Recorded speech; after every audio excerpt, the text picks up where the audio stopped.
Para mí es un placer enorme estar aquí con ustedes y lo primero que tengo que hacer es agradecerles que hayan venido, porque seguro que hay un montón de cosas que se puede hacer un jueves por la noche, mucho mejores que escuchar lo poco que yo pueda decirles. Y quiero aprovechar para agradecer a la Asociación Señora Camblé que nos acoja y tener el privilegio de hablar en este lugar, y a Sofcable por organizar la jornada, y a la Facultad de Filosofía y Letras por traerme, aunque les adelanto que se han equivocado. Yo soy la última sardina en la banasta de los cervantistas y no tengo absolutamente ni idea de nada. Además, ustedes ya han oído a Jesús Huerta, han oído a Ignacio Díez Fernández, si han estado en la conferencia de Ignacio Fernández, se habrán dado cuenta de sus maravillas hablando cuando dice, o no, no, tal suyo. Y ayer mismo oyeron a José María Nerino, con lo cual esto no es como las bodas de Cana. El vino bueno no está al final. Este es el vino peor de todos los que van a beber durante este ciclo. Aunque sé bien que la decisión de tenerme aquí, de traerme aquí, ha tenido mucho que ver con Juan Mata, que comete, a pesar que es un sabio. No sé si has visto el ladrillo monstruoso de su edición de Góngora, es como la enciclopedia que pasa allí puesta. Pero se engaña a sí mismo pensando que valgo más de lo que valgo. Y está completamente equivocado. En cualquier caso, yo he puesto todo mi empeño en hacer las cosas como Dios manda. Para empezar, me he dejado crecer la barba. Porque los que me conocen saben que no suelo llevar barba. Pero en el retablo de las maravillas hay un personaje que dice que el sabio Tontonelo, nacido en la ciudad de Tontonela, aseguraba que los hombres de grandes barbas eran sabiosos. Así que voy a fingir mi ignorancia detrás de la barba, y además de eso he procurado hacer lo que vengo a hacer de la mejor manera posible, como les decía, por los lazos que me unen a esta tierra. Porque yo soy, como esta mañana decía Eduardo Aguirre en su columna, que tan generosamente ha dedicado a esta intervención, yo soy extremeño de nacimiento, andaluz de acogida, pero la familia de mi madre, mi abuelo materno, era de Omaña. Y seguimos manteniendo casa en Omaña. Y yo, desde que tenía 8 meses, he venido todos los veranos de mi vida a pasar periodos largos en Omaña. Y mi hijo también ha pasado todos sus veranos en Omaña y ya está pensando en heredar la casa para quedarse con ella. Es decir, está pensando en que me muera lo antes posible. Bueno, pues como les decía, he hecho lo mejor que he podido para venirles a hablar de el pensamiento que se esconde detrás de la literatura de Cervantes. Y les aseguro que no es una cosa fácil, porque Cervantes sigue siendo un enigma que ha dado casi para cualquier cosa. En realidad, una de las ventajas de que Cervantes esté muerto hace ya más de 400 años es que no va a venir a decirnos que lo que estamos diciendo sobre él es una tontería. Gracias a Dios ni siquiera va a venir esta noche, se va a levantar entre el público para decir: Canseco, estás haciendo el tonto, lo que yo pensaba no tiene nada que ver con lo que tú estás contando. Pero esa impunidad que da su muerte y la dificultad que encierra la literatura cervantina, que es sencilla para el lector, pero es densa y es honda, pues ha dado lugar a todo tipo de cábalas, a todo tipo de títulos, a estudios absolutamente dementes, a afirmaciones enloquecidas respecto a las ideas de Cervantes. Escuchen como ejemplo 5 que entre sacados, se los leo y luego los comentamos. Un análisis budista del Quijote. Cervantes frente al cristianismo cósmico. Cervantes y la ciencia cognitiva corporeizada. Cervantes y la teoría de la relatividad en Don Quijote. O El Quijote cuántico. No he inventado ninguno de sus títulos. Son títulos de artículos publicados en los últimos años en revistas de primer orden, en los estudios sobre el siglo de oro y los estudios de Martinos. Esos son los títulos. No se pueden imaginar cómo son los artículos. Yo he tenido la desgracia de leerlos. Es un auténtico horror, una pura demencia. Y si se adentran un poco en la bibliografía sobre Cervantes, pues verán que hay quien dice que Cervantes fue poco menos que fundador del Partido Comunista, otros que fue obispo en el Concilio de Trento, para algunos fue ideólogo de la Alianza de Civilizaciones, hay varios que lo definen como ecologista, como feminista, para algunos fue líder de movimientos de liberación homosexual, para unos fue antisemita, para otros fue prosemita y de origen judío, y para otros fue devoto de los Rosario. Y el problema es que solo contamos con los textos de Cervantes y con los datos que conocemos de su biografía para saber qué es lo que pensó sobre el mundo. Sobre todo teniendo en cuenta que no fue ni un pensador, ni un filósofo, ni siquiera alguien como Michel de Montaigne, que fue dejando aquí y allá sus ideas sobre la realidad que le rodeaba. Y además, si fuera poco, no es Cervantes quien habla. En su obra quienes hablan son sus personajes. Y se añade a ello una dificultad más extendida en los estudios cervantinos, y es que para la gente que se dedica a interpretar a Cervantes, muchas veces vale más lo que no dice que lo que dice expresamente. El mecanismo es muy sencillo, y uno de los primeros que lo aplicó fue don Américo Castro, en un libro que por lo demás es absolutamente extraordinario, me refiero al pensamiento de Cervantes. Y consiste en lo siguiente, en que si el autor dice una cosa, es porque calla lo que verdaderamente piensa. Y si dice algo de manera expresa, es porque es una manera de ocultar su pensamiento verdadero o por ir con la corriente común para no señalarse de una manera crítica. Y desde luego pudiera ser así en algunos casos. Pero no sé si siempre, y desde luego no sé si es una ley absolutamente inalterable en el pensamiento de Cervantes. Y a eso hay que añadir otros dos asuntos que son fundamentales, no solo para Cervantes, sino para todos los que estamos aquí, incluso para los que no lo están, que es el tiempo en dos dimensiones. El tiempo, referido a su vida, y por otro lado el tiempo que le tocó vivir. Del primero, basta con decir que no es lo mismo tener 20 años que 40, y que con 60 años no se piensa lo mismo que con 20. Yo cuando me miro al espejo, bueno, procuro no mirarme al espejo, porque no me reconozco, ¿no? He aprendido a afeitarme sin mirarme al espejo, ¿no? Pero ya no eres la misma persona, no solo físicamente, sino tampoco interiormente. Y luego, que con esto, claro, Cervantes le ocurre lo mismo. Cervantes, cuando escribe el Quijote, el estudiante que se ha ido a Italia, huyendo después de haber tenido un duelo, ni siquiera es el soldado que ha vuelto del cautiverio de Argel. Es una persona que va cambiando con el tiempo y sus ideas también van cambiando, aunque haya una esencia de sí mismo, porque todos somos los mismos. Si uno no se mira al espejo, uno se sigue viendo como el chico que estaba en el momento de ese paso de la adolescencia a la juventud, en el que uno se empieza a consolidar como persona. Y lo que vamos haciendo es añadir cosas sobre ese mundo. Bueno, pues Cervantes hizo lo mismo. Y respecto a la historia se puede decir lo mismo. Cervantes no fue contemporáneo de Karl Marx, ni tampoco estuvo con Steve Jobs en la fundación de Apple, ni tampoco lideró los movimientos feministas en los años 60. Miren que es absolutamente lícito leer un libro para interpretarnos a nosotros mismos, para interpretar el mundo que nos ha tocado vivir. Por eso existen los clásicos. Yo cuando leo como individuo, pues leo con completa libertad.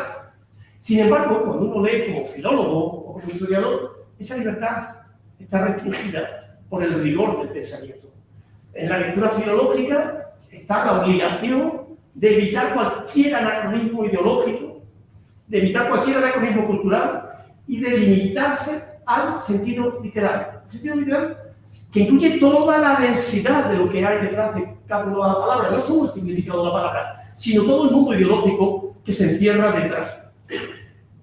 Y eso es lo que nos sirve para situar a Cervantes en el que verdaderamente fue su tiempo. Otra cosa es que nosotros lo leamos ahora, como les decía, para entendernos a nosotros mismos. Pero desde luego para entender a Cervantes de verdad hay que leerlo con ese rigor que exige la historia. Y eso es lo que voy a intentar hacer a partir de este momento. No se preocupen que no llegaremos a las 9, mi conocimiento no da para tanto, ¿no? Bueno, si nos atenemos a la historia de las ideas, la vida de Cervantes está situada en un momento en el que se produce una demolición general del orden mental de la Edad Media. Es un mundo nuevo, pero también contradictorio. Los pensadores se sienten firmes y poderosos con la capacidad de destrucción que han tenido sobre el pensamiento que les ha precedido, pero al mismo tiempo están perdidos, porque no han encontrado nada que sustituya ese mundo. Es el tiempo del humanismo, que, aunque a finales del siglo XVI, cuando Cervantes empieza a escribir su gran literatura, el humanismo ha dejado de existir ya como movimiento. Pero el humanismo, entendido en su sentido más amplio, aporta ideas esenciales para entender verdaderamente lo que Cervantes consideró sobre el mundo que le había tocado vivir. Pudo acceder al humanismo y así se ha dicho por parte de algunos críticos, en su trato con Juan López de Hoyo. Pero creo que era demasiado joven y que el trato con López de Hoyo está limitado en el tiempo. Es más probable que fuera a través de las lecturas que hace en años posteriores, cuando entra en contacto con la ideología del humanismo, que se convierte en un punto de partida decisivo para la fábrica de su pensamiento. Aunque sin olvidar, insisto en lo que les decía antes, que Cervantes no fue un humanista, fue un hombre de lecturas, no un profesional de las letras. Era un hombre que leía, no llega a pasar por la universidad en ningún momento. Y en esos libros que leyó, algunos de humanismo, pudo encontrar respuestas para el mundo que le tocó vivir. Además, en Cervantes es fundamental el paso por Italia. También se ha dado mucha importancia a lo poquísimo tiempo que pasa al servicio del cardenal Acquaviva. Creo que tampoco tiene demasiada importancia porque fueron poco más de 2 meses en Roma. Creo que el momento en el que verdaderamente Cervantes entra en contacto con la cultura italiana es el tiempo que pasa como soldado cuartelado en Nápoles. Pasa mucho tiempo, son muchos meses, y ahí es donde entra en contacto con la literatura que se está haciendo en ese momento. Es cuando se nutre de un ideario que en Italia está huyendo y que va a ser decisivo para lo que va a hacer cuando vuelve a España con su literatura. Y entre las cosas que aprende en Italia está el neoplatonismo. Ya sabéis que el neoplatonismo es una moda filosófica, cultural, que se instala en ese proceso de sustitución de la teología escolástica por otro pensamiento, en el que se recupera el pensamiento platónico y se surte de elementos cristianos. Y entonces el neoplatonismo surte a Cervantes de 2 componentes esenciales para la composición de su obra, pero también para su percepción de la realidad. En primer lugar, la posibilidad de que exista un mundo perfecto. Y en segundo lugar, las doctrinas amorosas. De esa aspiración a la utopía, podemos decir que fundamentalmente para el neoplatonismo es la recuperación del mundo platónico de las ideas, y en Cervantes tiene una materialización en la moda literaria que se complementa con esa utopía, que es la literatura pastoril, pero que a su vez tiene una proyección en el ideario político y social de Cervantes. Lo pastoril es para Cervantes un modelo simbólico de la concepción de una vida perfecta, apartada de la corte y de las ambiciones, próxima a los ideales de la virtud estoica, y que además correspondía a uno de los ideales del neoplatonismo, era la posibilidad de ascender a Dios a través de la belleza, y una de esas bellezas era la belleza de la naturaleza. Viviendo en la naturaleza como pastor, se estaba más cerca de Dios porque se entendía que la belleza de la naturaleza emanaba, era la palabra que se utilizaba a partir de Plotino, emanaba de la belleza de Dios. Al mismo tiempo, ese mundo bucólico perfecto es el contrarreflejo de la corrupción de los siglos contemporáneos, y es una manera que le sirve a Cervantes para criticar el mundo que le toca vivir. Y además, lo pastoril para Cervantes es absolutamente esencial. No olviden que el primer libro que escribe es un libro de pastores, La Galatea, pero que cuando está a punto de morir está anunciando que tiene empezada la segunda parte de la Galatea. Es decir, que no es una moda temporal que olvida, sino que hasta el final de su vida va a seguir atento a esa materia pastoril. Y el mismo Don Quijote, cuando también está a punto de morir, quiere hacerse pastor, ya que no puede ser caballero. La manifestación más perfecta de ese ideario pastoril vinculado al mito de la Edad de Oro se manifiesta en el Quijote, en el texto que vamos a concentrar fundamentalmente, en el discurso sobre la Edad de Oro que da el caballero. Y todos recordarán que lo pronuncia en una majada de pastores que escuchan a Don Quijote sin entender ni jota de lo que está diciendo. Y el narrador, ya sea Cervantes, ya sea Ciriaco Benengeli, ingiere un comentario al hilo del discurso de Don Quijote en el que contrasta el mundo real de los pastores, esos pastores de verdad, con el mundo idealizado y falso y literario de Don Quijote. Todos lo recordarán cuando dice: toda esta larga letra, que se pudiera muy bien excusar, dijo nuestro caballero, porque las bellotas que le dieron le trujeron a la memoria la edad dorada.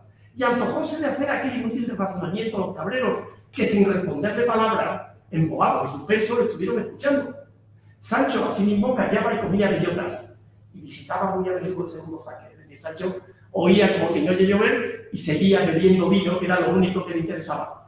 Pero fíjense que la lectura romántica del Quijote no es en absoluto incompatible con la lectura cómica. Al contrario, Entiendo que tanto la utopía como la ironía, como la comicidad, son elementos esenciales y complementarios a la hora de entender el Quijote. Y lo mismo ocurre con las teorías amorosas que Cervantes, las teorías amorosas neoplatónicas que Cervantes pudo conocer a través de textos como los diálogos de amor de León Hebreo o los asolados de Pietro Grembo, que se han publicado en castellano en el año 1551.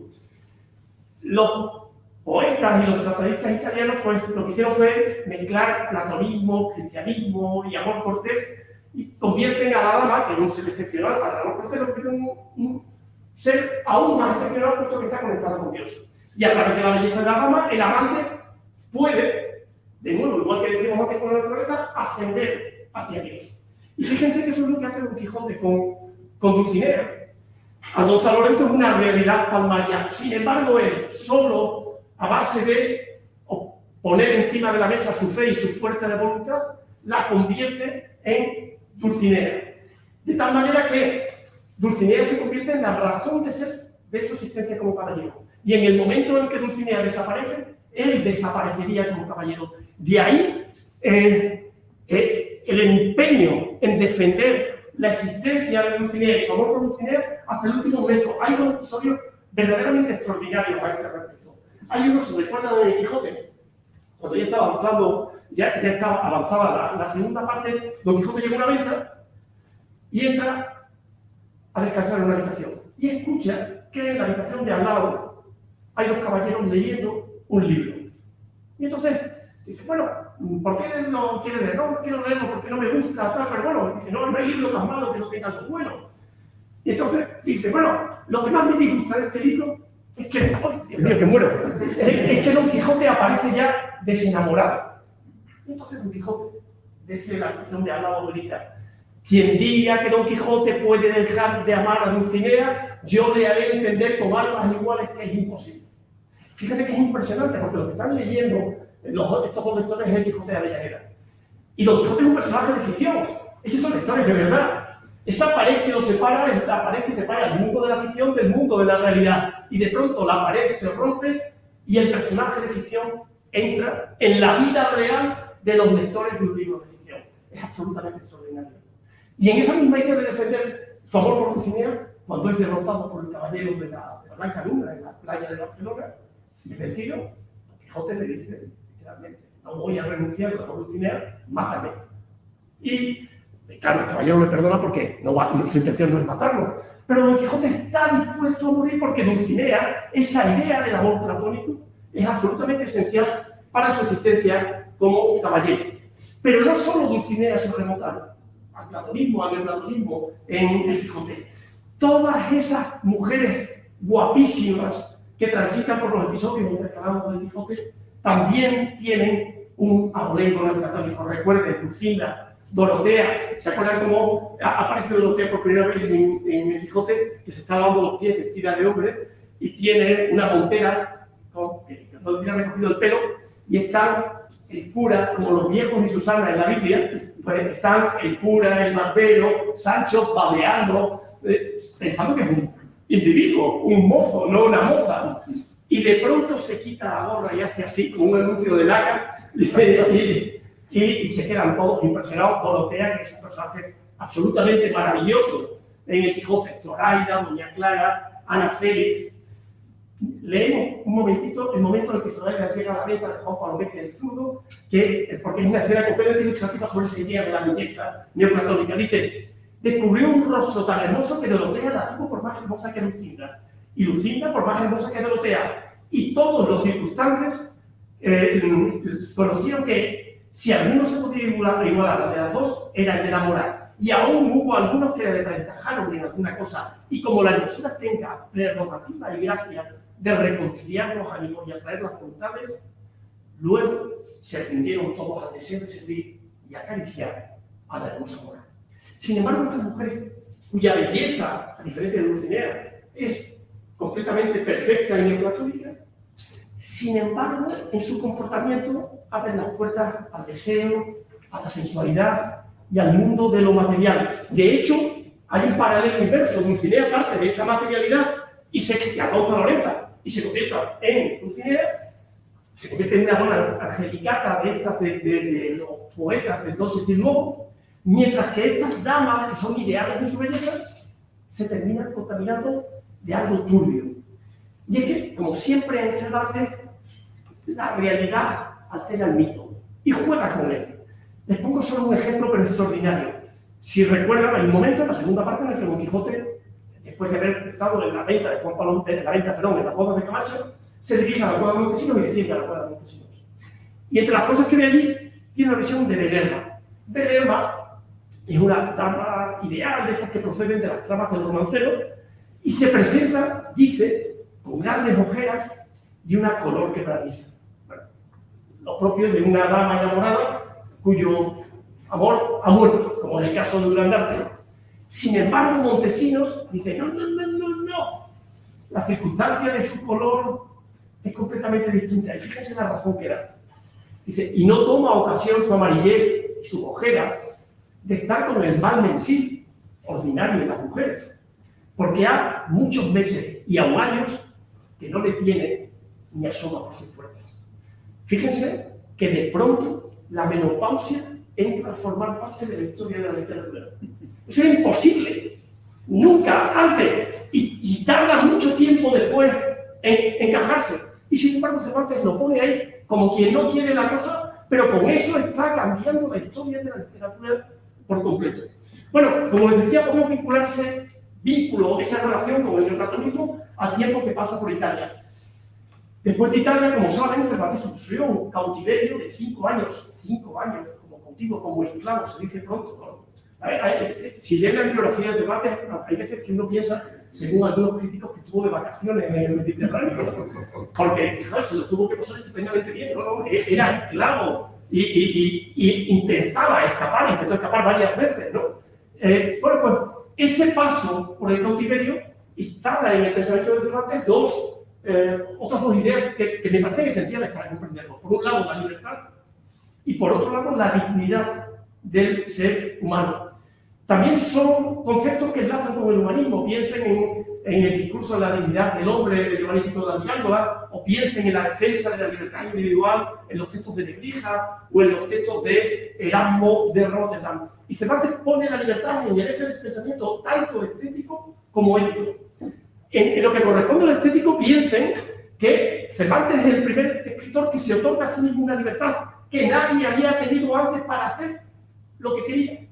No escribe una novela picaresca, no escribe una novela de pastores, no escribe una novela morisca, no escribe una novela bizantina. Escribe algo completamente nuevo. Y esa novedad se basa en que hace lo que quiere, es libre para hacerlo. Pero luego, por otro lado, está la libertad de sus personajes, que van defendiendo ante circunstancias casi siempre adversas las razones para ser lo que quieren ser. Piensen en los cautivos que protagonizan los baños de Argel o la Gran Sultana, que están siempre dispuestos a enfrentarse a su amo para defender su libertad, aunque sea solo su libertad interior, porque son cautivos. Pero más acá, piensen en el propio Don Quijote, o piensen en Marcela, cuyo tío la destina a casarse y ella dice que no quiere casarse y se dedica a ser pastora. Entiendo por el título de la conferencia que Ignacio de Fernández habló de este asunto, ¿no? De la voluntad de ser lo que quería ser y que en realidad, ¿quién de nosotros no lo ha pensado alguna vez querer vivir otra vida? Que la que le ha tocado. Que es lo que hace Don Quijote. Don Quijote es un individuo de 50 años que tiene una vida anodina y que en un momento determinado opta por vivir una vida que no es la suya, contra viento y marea. Pero pone el esfuerzo de su libertad a la hora de hacerlo. Y no olviden, como les decía, que esa defensa de la libertad tiene mucho que ver con el humanismo. En ese recorrido vital que estamos haciendo, el recorrido hacia la historia de Cervantes, hay una marca de inflexión que entiendo que es muy decisiva, que son los 13 años que pasa en Andalucía como recaudador de abastos para la corona. Y desde entonces la literatura de Cervantes no vuelve a ser la misma. Piensen que hasta ahora nos habíamos encontrado con los pastores y con los amores de la Galatea, y que de pronto toda la literatura de Cervantes se llena de, incluso los trabajos de Tercera y Segunda, sería de arrieros, de prostitutas, de curas, de villanos, de venteros, de locos o incluso después de perros habladores. Y en ese marco Cervantes desarrolla un conflicto entre esos dos mundos entre los que se estamos viendo, el neoplatonismo y esa realidad material de la que se empieza a alimentar su literatura. Y entonces, ese problema lo podemos definir como el conflicto del conocimiento, que es un conflicto esencial para el Renacimiento. En último término, se trata del mismo conflicto platónico entre episteme y doxa. La episteme como el conocimiento que podemos tener con completa certeza a través de la razón, la doxa como las percepciones de la realidad que tenemos a través de los sentidos. Y Cervantes plantea este conflicto de manera expresa y literal desde muy pronto. Ya en la Galatea, Lenio distingue entre verdad y opinión. Dice, la que Licio tiene es opinión, que la mía no es sino ciencia averiguada. Y en la española inglesa, Ernesto vuelve a repetir lo mismo cuando dice, llegándole a esta opinión que yo tengo por verdad averiguada. En este panorama, en este conflicto entre lo ideal y lo real, el escepticismo se convirtió en el instrumento con el que el humanismo destrozó el pensamiento medieval, pero al mismo tiempo el escepticismo deja abierta una brecha en la posibilidad de tener algún conocimiento certero. En la época se plantearon fundamentalmente dos soluciones. Por un lado el empirismo y por otro lado el subjetivismo, es decir, la certeza de la ciencia y por otro lado la reducción del mundo al yo. Y Cervantes parece que se inclina por esta segunda solución, igual que hizo Descartes en el discurso del método. Y llega a esa doctrina probablemente a través de la lectura de algunos libros. Cervantes, perdón, un breve paréntesis. Si uno coge la bibliografía de Cervantes, Cervantes no tuvo tiempo en su vida para leer tantos libros como creemos que leyó. Debió ser un gran lector, pero seguramente leyó menos de lo que todos creemos, porque la principal ocupación de su vida era ganar dinero para subsistir y para subsistir su mujer y sus hermanas. Entonces, ese era el principal oficio. Y la literatura le daba, pero no le daba para tanto, ¿no? Pero sí es posible que tuviera ciertas noticias del escepticismo, no ya a través de un libro fundamental en la época como es el Porni Scriptur, que nada se sabe del médico Francisco Sánchez, que probablemente no leyó porque probablemente Cervantes no se manejaba en latín con suficiente soltura, pero sí libros como El examen de ingenios de Huarte de San Juan, que sabemos que leyó con certeza, o sí las ideas y algunos textos de Pedro de Valencia con el que coincide en los últimos años de su vida, cuando está bajo la protección del cardenal don Bernardo de Sandoval y Roca, arzobispo de Toledo, y los dos están al mismo tiempo, en el mismo sitio, en ese cenáculo, y cuando Cervantes se enfrenta a los mismos asuntos que trata Pedro de Valencia, como la adivinación, la astrología o la brujería, sus opiniones siempre coinciden con las de este humanista extremeño, ateniéndose a lo que el propio Pedro de Valencia definió como una prudente incredulidad.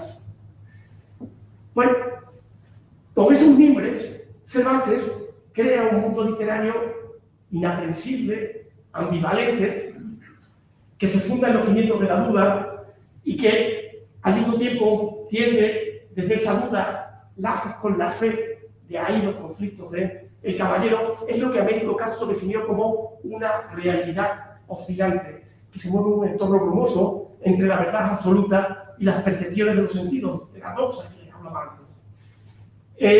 La solución que dio Cervantes, la solución literaria que dio Cervantes a todo esto es lo que se ha llamado el perspectivismo. Es decir, la presentación simultánea de varias percepciones de la realidad. Los ejemplos son numerosísimos a lo largo del Quijote y casi siempre tienen un sesgo burlesco. Piensen en las incertidumbres sobre la verdad de la conversación de los perros de Cipión y Berganza. Piensen en el pleito de la Albarda o, sobre todo, piensen en las discusiones en torno al yelmo de Mambrino, con esa conclusión filosófica de Don Quijote que dice una frase famosísima: eso que a ti te parece la vacía de Barbero, me parece a mí el yelmo de Mambrino, y a otro le parecerá otra cosa. Es decir, que no hay solución. Porque ante esas oscilaciones de lo real, la única solución que cabe es de índole moral. Simplemente el ejercicio de la libertad intelectual y la búsqueda de la verdad en cada momento concreto. Y seguimos cambiando en ese avance a través de la vida de Cervantes.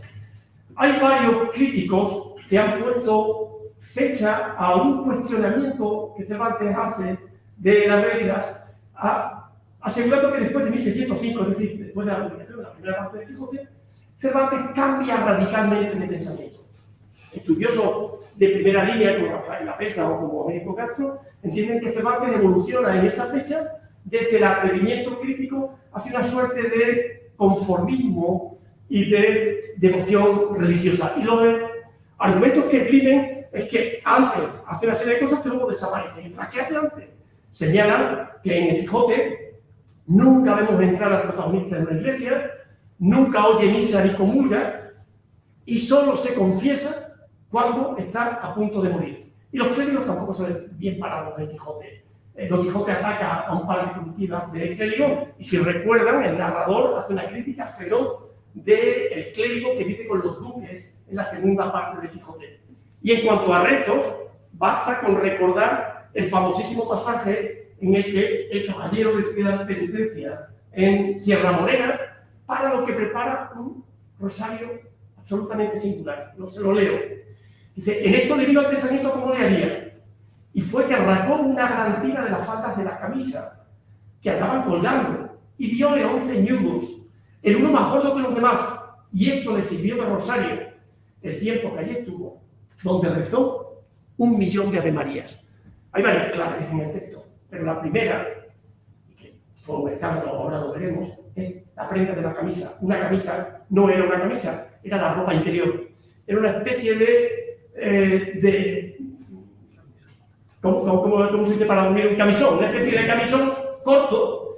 Y claro, si se corta un trozo de la camisa, se está cortando el trozo que está en contacto con las partes pudendas. Y hace el rosario con algo que probablemente estará sucio. Y aparte de eso es bastante inmoral. Y a eso le añaden esa frase final, y así rezó 1.000.000 de Ave María. Como si fuera un acto repetitivo sin ningún valor religioso, en último término. Tan es así que ya saben que el Quijote se publica, está terminado de imprimir en diciembre de 1604, aunque le ponen fecha de 1605 para que sea una novedad al comienzo del año siguiente, pero que inmediatamente, en enero de 1605, se imprime por segunda vez y ahí ya aparece una modificación sobre este texto, porque o bien Cervantes o bien Robles, el librero de Cervantes, se da cuenta de que esto no está bien y lo sustituyen por una frase mucho menos irreverente. Y sirvieron en el rosario unas agallas grandes de un alcornoque que ensartó de las que hizo un 10.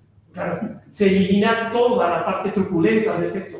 Pero los lectores eran lo suficientemente conscientes de que aquello no iba bien, porque la Inquisición portuguesa censura ese pasaje en 1624. Pero no solamente lo censura por lo de la camisa, sino también por lo que hay de censura del rezo repetitivo, que era una cuestión problemática para la Iglesia en la época. Las burlas sobre las creencias inútiles reaparecen aquí y allá en el Quijote, como cuando Don Quijote y Sancho debaten sobre el valor de las reliquias o sobre la posibilidad de ser santo a través de la vida clerical, y ambos concluyen que no todos podemos ser frailes y muchos son los caminos por donde lleva Dios a lo suyo, al cielo. Y esos pasajes hicieron que buena parte de la crítica relacionara a Cervantes con Erasmo de Rotterdam. Y bueno, realmente, a pesar de que don Marcel Batallón decía que no había una relación directa, pero realmente uno lee a Cervantes y lee a Erasmo y dice, sí, hay alguna conexión. El problema está en que cómo pudo leer Cervantes a Erasmo, que no era una lectura fácil más allá de los adagios. Incluso la figura del caballero del Verde Gabán, don Diego de Miranda, se ha presentado como una especie de ideal de vida, de vida erasmiana, de cristianismo erasmiano. No les voy a leer el pasaje porque es un poco largo, pero don Diego de Miranda se presenta a sí mismo como una especie de santurrón, que hace todo lo que hace, lo hace bien, lee libros, pero lee libros profanos, pero es una vida tan buena, es devoto, pero moderadamente, todo es moderado, que van a caballo y de pronto Sancho se baja del burro, le agarra de la tierra y lo reconoce como un santo a la jineta, es decir, como un santo laico, que es lo que quiere decir realmente. Y a esas deudas, a esas relaciones con Erasmo, se ha vinculado también la idea del iluminismo y de la tolerancia en Cervantes, que es un discurso que se repite casi unánimemente en la crítica cervantina moderna. Y desde luego hay mucho de tolerancia y hay mucho de buen sentido en la obra de Cervantes, luego volveré sobre ello. Pero también es cierto cosas que normalmente se obvian en la crítica, como son las burlas contra los judíos, algunas cruelísimas, el papel problemático de muchos personajes árabes en sus obras, las palabras inequívocas de Cervantes sobre la política antiturca en el Mediterráneo, o la conciencia que Cervantes muestra de soldado cristiano al servicio de la religión o del rey. Porque la idea de guerra santa está presente en la obra de Cervantes, está presente en el Quijote, está presente en la epístola a Mateo Vázquez y está clarísimamente presente en las canciones a la Armada Invencible. Lo que quiero decir con esto es que, aunque Cervantes pudiera tener algún vínculo con el erasmismo, no pudo ser un erasmista como los del siglo XVI. Y las críticas que hace la Iglesia son sátiras contra las malas prácticas en el ejercicio de la religión, siempre impregnadas de ironía y de distancia crítica. Es decir, que Cervantes no era un santo, desde luego, pero tampoco era un antisistema. Era simplemente un hombre con una honda conciencia crítica del mundo que le tocó vivir. No solo eso, lo que defienden esas tesis del cambio radical al final de su vida en Cervantes olvida el fervor religioso que mueve algunas de las comedias cervantinas, de las primeras comedias cervantinas, como es el Trato de Argel o la conquista de Jerusalén, y olvidan el fervor que le atribuyen los que le conocieron personalmente, entre otros, en los testigos que constan en la información recogida en Argel poco antes de salir del cautiverio, donde se insiste en lo intachable de su vida cristiana, en su defensa de la fe católica y en la moralidad de su costumbre. Él mismo, en el Trato de Argel, hace un ejercicio de autoficción y se presenta como personaje dentro de la obra, un personaje que se llama Sayabeca cautivo. Y aparece 2 veces en la obra y hace unos discursos tremendos, pero siempre para reconvenir a otros cautivos laxos en la fe y para hacer una declaración de firmeza moral y de fe cristiana que se ajusta como anillo al dedo a las doctrinas del Concilio de Trento. Tampoco hay que engañarse, tanto en ese personaje como en la información de Argel hay mucho de autopropaganda y de autojustificación, porque lo primero que tenía que hacer un cautivo cuando volvía del cautiverio, pobre gente, era demostrar que no estaba infectado por la herejía musulmana y que había tenido una vida ejemplar en el cautiverio, porque ya saben que muchísimos de ellos se convertían al Islam para vivir una vida mejor. Pero, en cualquier caso, también es cierto que no se puede hablar exactamente de un cambio radical en Cervantes cuando se va acercando a la vejez.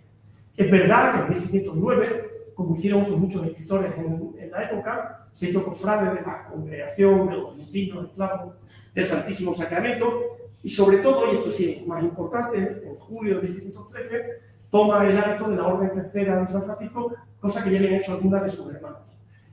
Y aún más importante, Cervantes, en el prólogo de las novelas ejemplares, también del año 1613, dice algo que en lo que muchos de nosotros, que ya peinamos canas, no podemos reconocer. Dice: mi edad no está ya para burlarse con la otra vida, que a 55 de los años gano 9 más, y por la mano, es decir, tengo 64. Efectivamente, le quedaba poco para morir.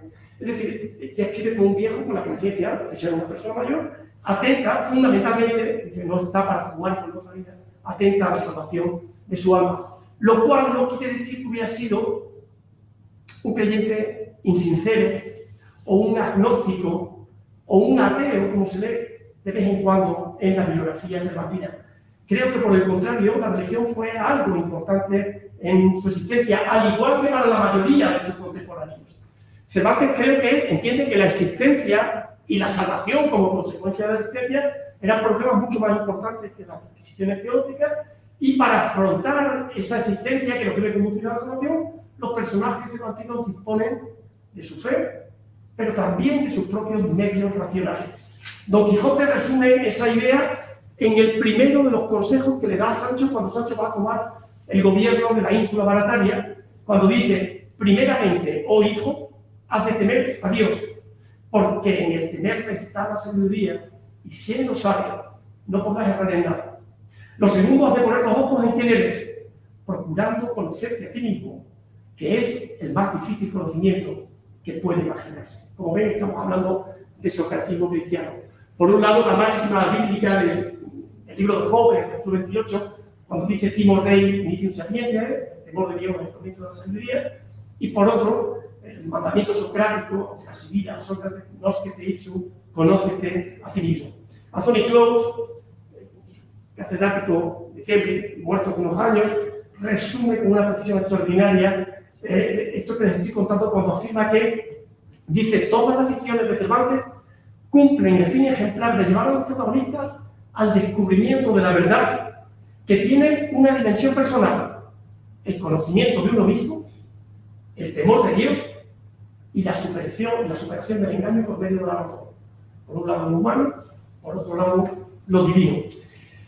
Y es cierto que Cervantes pudo moverse en algún momento de su vida en lo que se llamó el principio de la doble verdad, entendiendo que había una parte del conocimiento que era válido para el mundo y otra parte que era válido para Dios, y que a veces estaban en contradicción, pero no siempre eran incompatibles. Y en cualquier caso, como os decía, entiendo que la religión fue siempre un elemento esencial en su concepción del mundo, aunque poco a poco fuera ocupando un espacio mayor en su vida.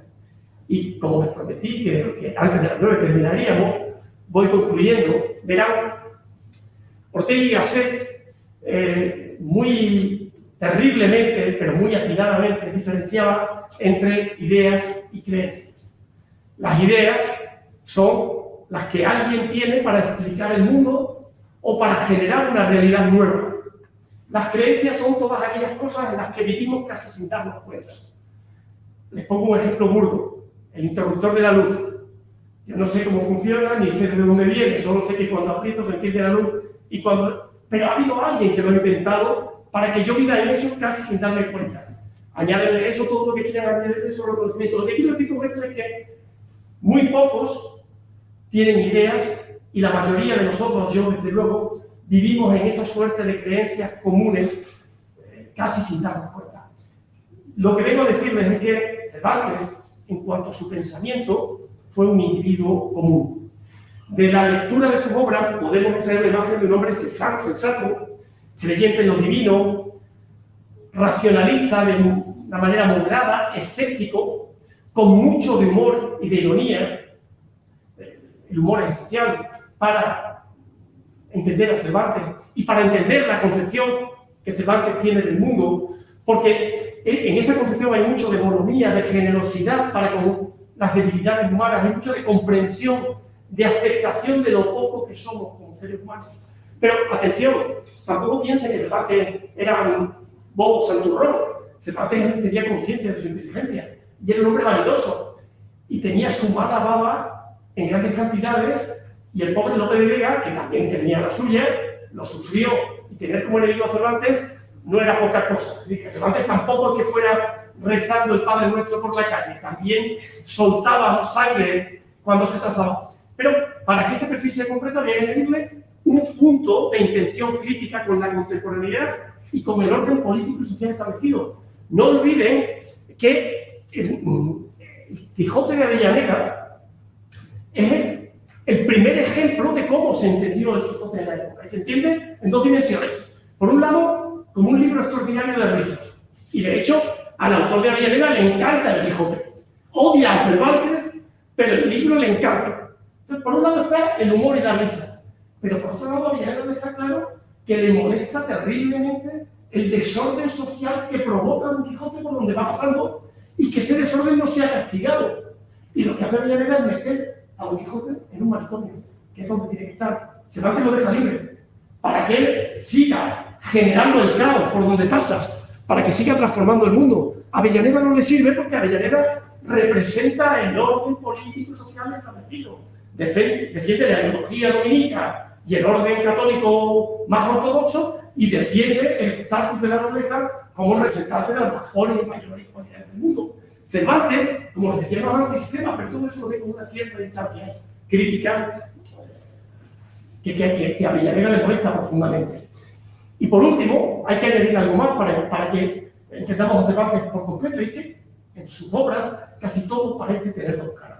Las cosas muestran unas apariencias ilusorias que no siempre coinciden con la realidad, la autoridad de los libros contradice el conocimiento empírico, el arte rechaza y completa la vida, y el idealismo se encuentra y se desencuentra con la realidad. Y nunca es posible hallar una respuesta definitiva y satisfactoria. Lo que quisiera haberles transmitido es que Cervantes no fue un filósofo, ni un teólogo, ni un humanista, sino simplemente un escritor, y que sus respuestas a los problemas del mundo fueron con frecuencia, como las de cualquiera de nosotros, contradictorias, y desde luego fueron siempre ajenas a un sistema de pensamiento cerrado. Nunca quiso adoctrinar a sus lectores. Lo suyo no era la prédica, ni la arenga, ni el meeting, sino solo la literatura. Su ideario no nace como el fruto de un plan de estudios programado, ni se expresa con una voluntad didáctica, sino que siempre llega envuelto en una expresión literaria completamente ambigua. Y a eso se añade la dificultad que les decía antes de discernir entre lo que dice el propio Cervantes y lo que dicen sus personajes. Y la cosa se complica cuando vemos la diversidad de perspectivas que conviven en sus libros, la variabilidad de sus personajes y lo complejo de los comportamientos de esos personajes. Más que difundir la certeza de un dogma o el método de una escuela, lo que a Cervantes le interesa es el problema de la existencia, la ambigüedad y la dificultad de la existencia. Y convierte esa ambigüedad en materia literaria y construye sus libros a partir de esa visión del mundo. Y probablemente gracias a eso, Cervantes sigue vivo para los lectores del siglo XXI. Muchísimas gracias.